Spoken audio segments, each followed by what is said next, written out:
Ouais, t'es sérieux, tu me prends dans des moments de faiblesse comme ça? Ah, je t'ai déjà vu dans des pires situations. Là, je vais vous dire ce que je fais. Je m'apprête à me raser. Trop de barbe, tue la barbe et tue la vidéo.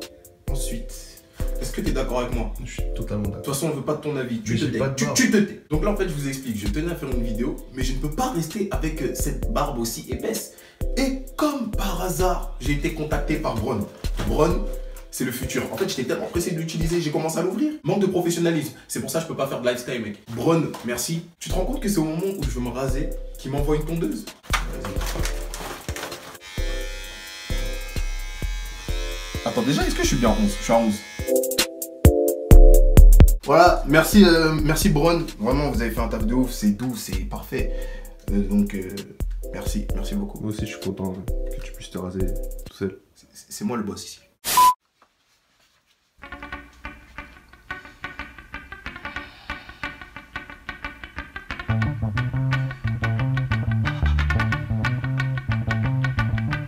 Yo, c'est Lonnie Miller en chair et sans barbe. Oh là là, Lonnie Miller, tu n'as plus les barbes. Si tu suis mes vidéos depuis un certain temps maintenant, tu devrais savoir que j'arrivais à un stade de ma vie où je méritais quand même d'avoir une belle barbe bien taillée. Lonnie Miller, 20 ans, 1m83, imbécilade de première classe, imberbe. Donc par extension, sexe à pile 0 pointé. Même ma propre daronne m'assumait plus. Elle commençait déjà à appeler Century 21 histoire de me dégager le plus vite possible du foyer familial. J'étais vraiment abandonné de tous. Tu vois, c'est ça qu'on te reproche, toujours dans l'excès. Oh, quitte là-bas, lift off. Même mon petit frère de 13 ans, il commence à devenir insolent, il se croyait tout permis. Aïe là, Lonnie, d'ici 2 ans, je serai limite plus viril que toi, hein. Ha! Nani. Je crois que c'est à partir de là que j'ai commencé à tilter et à me dire que y a quelque chose qui va pas. De 0 à 13 ans, imberbe. Même le duvet, il avait la flemme de pousser. Il était assis peinard sur le canapé, le bâtard. Arrivé à 14 ans, j'ai commencé à avoir un tout petit truc qui commençait à pousser là, hein, au-dessus de la lèvre supérieure.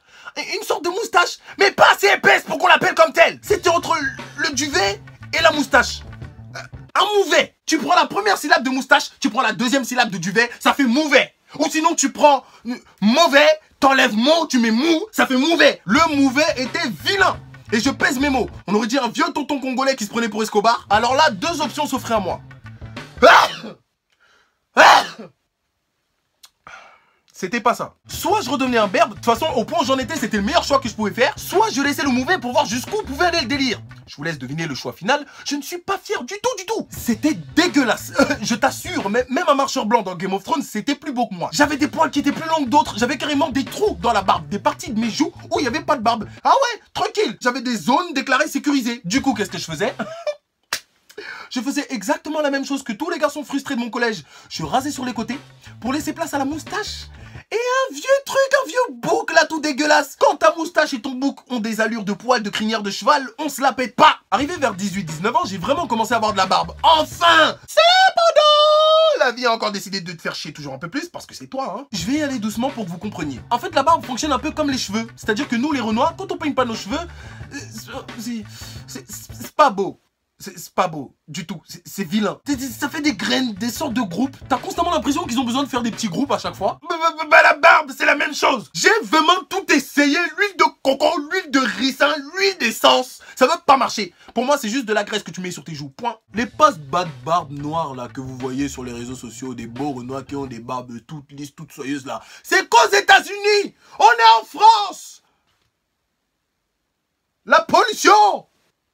Je crois que c'est ça qui fait les petits trous, hein. J'ai passé la moitié de ma vie à pleurer devant les barber skills. Les mecs te font des contours de barbe symétriques as fuck. Moi, j'ai jamais vu ça. C'est quoi ça? C'est quoi ça? C'est quoi ça? C'est quoi ça? C'est quoi ça? C'est quoi ça?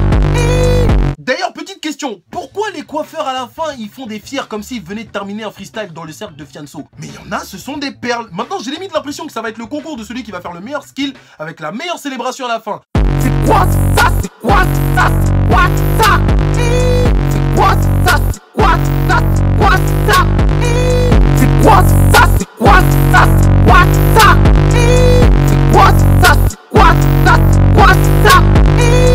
Aujourd'hui, je peux vraiment dire que j'ai une barbe et c'est le plus important. Bon, pas aujourd'hui parce que j'ai rasé ma barbe. Merci à Bron d'ailleurs pour ce magnifique cadeau. Vraiment, la douceur du truc quand ça coulisse sur ta joue. Oh là là. Lift off sur mon Snapchat, lift off sur mon Instagram, lift off aussi sur mon SoundCloud. Il y a tous mes sons. Je suis en train de préparer plein de trucs. Vous êtes pas prêts? Allez voir, allez vous abonner aussi. Allez liker sur mon SoundCloud. C'est le plus important en ce moment. Vraiment, je suis à fond dedans. Et moi, je vous dis à la prochaine pour une nouvelle vidéo. Hey! Hey!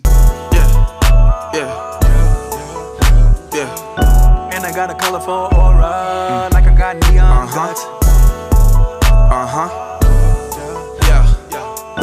And I got a